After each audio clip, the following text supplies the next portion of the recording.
रामचरितमानस में आप विश्वास नहीं करती हैं? मैं विश्वास नहीं करती। ढोल गवार शूद्र पशु नारी सब हैं ताड़ना के अधिकारी। मैं आपके सामने नारी बैठी हुई हूँ, कोई करके दिखा दे तो मेरी ताड़ना। रामायण के बहुत से वॉल्यूम्स हैं, बहुत से लेखकों ने उसको लिखा है, और रामचरितमानस जो है वो जिन्होंने उसका अनुवाद किया है वाल्मीकि जी की रामायण का, उन्होंने उन सभी रामायण से कुछ ना कुछ अंश लेकर के अनुवाद करके और उसमें अपने भी विचार जोड़ते हुए रामचरितमानस को लिखा है।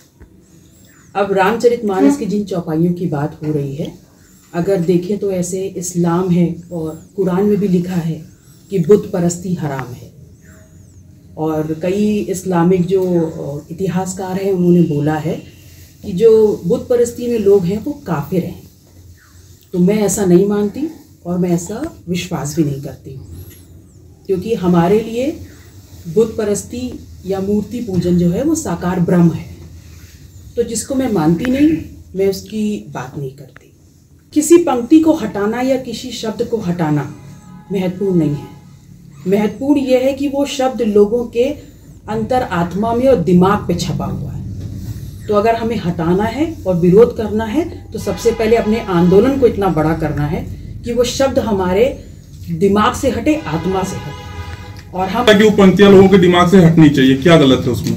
वो गलत ये है क्योंकि शूद्र बोला जाता है और लोगों के दिमाग में शूद्रों के लिए जो हमेशा से रहा है, जिस प्रकार से उनका दमन किया गया, जिस प्रकार से उनका शोषण हुआ है, वो हटना जरूरी है। रामचरितमानस में आप विश्वास नहीं करती हैं? मैं विश्वास नहीं करती।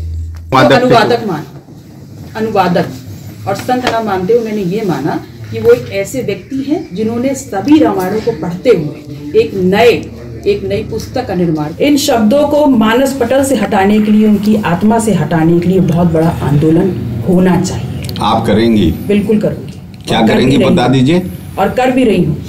लगातार क्षेत्रों में जा करके सबको समानता क्या होती है समझाने का प्रयास कर रही हूँ। और कैसे आंदोलन करेंगे? देखिए, सबसे पहले तो शूद्र शब्द को हटाने की बात होती है, ठीक है।